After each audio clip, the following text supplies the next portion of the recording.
দেখি আকাশটা একদম কালো অন্ধকার মেঘে ঘনিয়ে এসেছে। আর অন্যদিকে রান্নাঘরে গিয়ে দেখি আম্মু এখানে পিঠা বানানোর ধুম শুরু করে দিয়েছে। তো আজকে আমাদের বাসায় বিভিন্ন রকমের পিঠা বানানো হবে। তো একদিকে আমার খালামণি হচ্ছে পিঠার এই যে নারকেলের পুরগুলো ভরে নিচ্ছে। তো আম্মু আমাকে বলতেছিল যে তুমি একটু হেল্প করো। তো এর মধ্যেই আবার দেখি ঝুম বৃষ্টিও শুরু হয়ে গিয়েছে আর রান্নাঘরে পানিও পড়ছিল। তো যাই হোক, এরপরে খালামণি এখানে তেল পিঠা বানানোর জন্য চিনি দিয়ে, তারপরে আটা দিয়েছে, একটু লবণ দিয়েছে, এগুলো দিয়ে ডোটা তৈরি করে নিচ্ছে। আর আমি তো তেল পিঠার মধ্যে এত বেশি চিনি দেওয়া দেখে চিল্লাচ্ছিলাম শুধু যে এত দিও না। কিন্তু আম্মু বলছিল যে পিঠায় একটু মিষ্টি না হলে একদমই খেতে ভালো লাগে না। আমার আবার পিঠা জাতীয় জিনিসে একটু লাইট মিষ্টি হলেই ভালো লাগে, এত বেশি মিষ্টি পছন্দ না।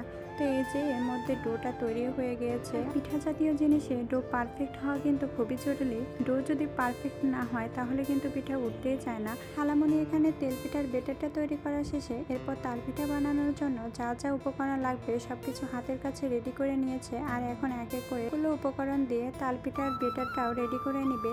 তো এখানে খালামণি চাউলের গুঁড়া, একটু ময়দা, তারপরে তালের রস, চিনি আর হালকা একটু লবণ দিয়েছিল। এরপরে ভালো করে মেখে নিচ্ছে।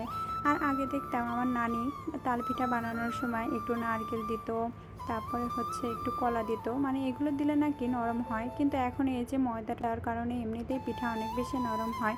আর নারকেলটা দিলে তাল পিঠা খেতে অনেক বেশি মজা লাগে। আজকে আমাদের নারকেলের স্বল্পতার কারণে আর দেওয়া হয়নি। তো যাই হোক, এখানে এই যে বেটারটা রেডি করে নিয়েছে। আর অন্যদিকে এই যে আমি এখানে পুলি পিঠাগুলো সব বানিয়ে নিয়েছিলাম। আমার খালামণি আমাকে শিখিয়ে দিয়েছিল এই ডিজাইন করাটা। আজকে আমি ফার্স্ট টাইম শিখলাম, মোটামুটি ভালোই হয়েছিল, খারাপ না। আর আম্মু এক এক করে সবগুলো পিঠা ভেজে নিচ্ছে। আর আজকে আম্মু অনেক সকালে ঘুম থেকে উঠেছিল, কারণ অনেকগুলো পিঠা বানানো হয়েছে। এই যে এক বল পুলি পিঠা ভাজা শেষ, এরপরে এক বল হচ্ছে তাল পিঠা ভেজে নিয়েছে। আসলে অনেক পিঠা বানানো হয়েছে। আর আমাদের বাসায় একটু গেস্টও আসার কথা ছিল, কিন্তু এই বৃষ্টি বাদলের জন্য আর কেউ আসতে পারেনি। পরে তাদেরকে আবার দিয়ে দেওয়া হয়েছিল।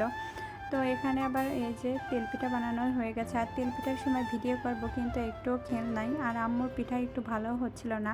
তো আম্মু বলছিল ভালো হচ্ছে না যেহেতু ভিডিও করার দরকার নেই।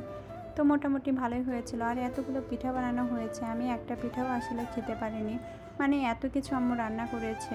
তো অন্যদিকে গরুর মাংস আমি ভিজিয়েছিলাম। আর আম্মু এখানে হাঁস, আমাদের বাসায় পালা যে রাজহাঁস ছিল সেটাই আজকে আম্মু রান্না করবে। তো ফার্স্টে আম্মু পেঁয়াজটা ভালো করে ভেজে নিয়ে এরপর সব ধরনের মশলা দিয়ে কষিয়ে নিয়েছে। ভালোভাবে মশলা কষানোর শেষে এরপরে আম্মু মাংসগুলো দিয়ে খুব ভালোভাবে আবার কষিয়ে নিচ্ছিল।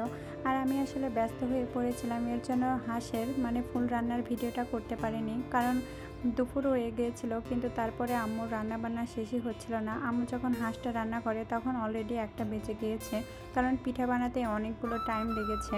তো এরপরে আম্মু গরুর মাংসটা মাখিয়ে এরপরে চুলায় বসিয়ে দিয়েছিল।